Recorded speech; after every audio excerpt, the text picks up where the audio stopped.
Ya, Pak Pakin masuk. Ya, silakan. Pak, saya Ibu Siti Arifa. Ya, silakan duduk. Saya sales dari perusahaan, Pak. Saya mau menawarkan produk perusahaan saya, Pak. Ini ada yang untuk kepentingan sekolah, Pak. Ada laptop harganya 7 juta, ada printer harganya 2 juta, Pak. Ini ada mesin scanner, ada alat tulis juga, Pak. Monggo.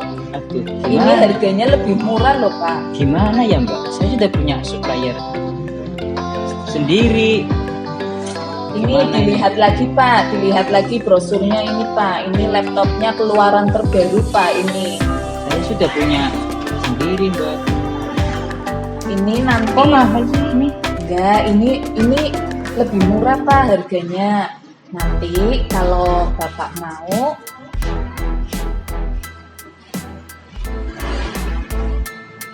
ini ada sedikit buat Bapak ya. Oh, Ya, oke, ini oke, nanti, oke. Bapak, Beres. ini nanti bisa diatur, Pak. Untuk harganya ya, Pak. Nah, ini nanti kalau Bapak setuju, saya siapkan surat penawarannya. Saya juga bisa membantu untuk SPJ-nya, Pak. Ya. Ini ya, Pak, surat penawarannya Terima kasih, saya Mbak. titipkan Bapak dulu. Ya, terima kasih, terima Monggo, kasih, Pak. terima kasih. Taruh, Pak. Terima kasih. Oke.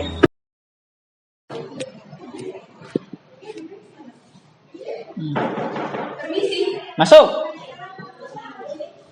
dengan Bapak Kepala Sekolah. Ya. Ya.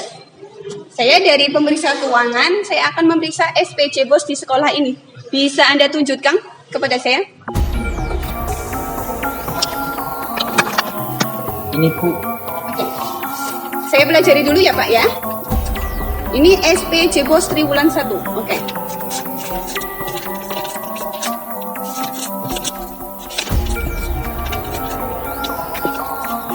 Ini bagaimana? Triwulan 1 penggunanya apa saja? Itu Nggak Bu jelas begitu. untuk bayar buku Bayar apa? Untuk anak. apa? Anda bisa mempertanggungjawabkan ini? Ini laporan apa ini? Ini salah ini bagaimana? Kan sudah ada formatnya, sudah pernah saya jelaskan. Kenapa jadi seperti ini? Bapak bisa nggak sih bikin laporan SPJ bos? Triwulan 1 ini, baru triwulan 1, apalagi triwulan selanjutnya. Bapak, ini bisa saya laporkan SPJ bos. Harus digunakan sesuai. Dipertanggungjawabkan, harus akuntabel. Kalau seperti ini apa? Ini laporan apa ini? Saya nggak terima.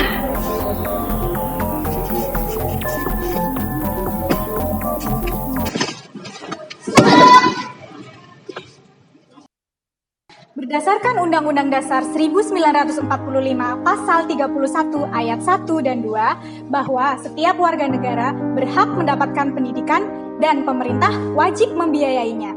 Pemerintah mengalokasikan 20% dari APBN untuk biaya pendidikan. Salah satunya melalui penyaluran dana BOS atau biaya operasional sekolah. Dana BOS digunakan untuk mendanai belanja bagi satuan pendidikan dasar dan menengah sebagai pelaksana program wajib belajar. Dana BOS dapat dialokasikan untuk membantu kebutuhan belanja operasional seluruh peserta didik pada satuan pendidikan dasar dan menengah. Dalam pengelolaan dana BOS, ada beberapa prinsip yang harus diperhatikan. Di antaranya, yang pertama, fleksibilitas. Yang kedua, efektivitas. Yang ketiga, efisiensi. Yang keempat, akuntabilitas. Dan yang terakhir, transparansi. Fleksibilitas, yaitu maksudnya dana BOS harus dikelola sesuai dengan kebutuhan sekolah. Yang kedua, efektivitas. Pengelolaan dana BOS diupayakan dapat memberikan hasil, pengaruh, dan daya guna untuk mencapai tujuan pendidikan di sekolah. Prinsip yang ketiga yaitu efisiensi. Maksudnya, penggunaan dana BOS diupayakan untuk meningkatkan kualitas belajar siswa dengan biaya minimal, namun hasilnya tetap optimal. Prinsip yang keempat yaitu akuntabilitas. Maksudnya, pengelolaan dana BOS harus dapat dipertanggungjawabkan secara keseluruhan berdasarkan pertimbangan yang logis dan perundang-undangan yang ada. Prinsip yang terakhir, yang kelima, yaitu transparansi. Yaitu, dana BOS harus dikelola secara terbuka sesuai kepentingan dan kebutuhan sekolah.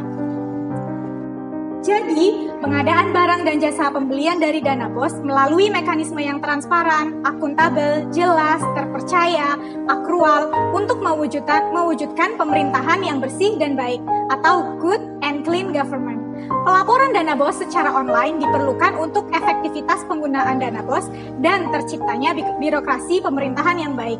Dalam penggunaan dana BOS tidak boleh ada praktek KKN atau korupsi, kolusi, dan nepotisme, karena ini merupakan tindakan yang melanggar perundang-undangan yang ada.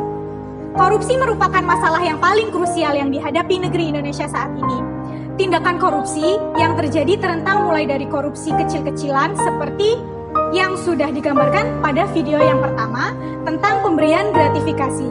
Gratifikasi merupakan salah satu jenis korupsi.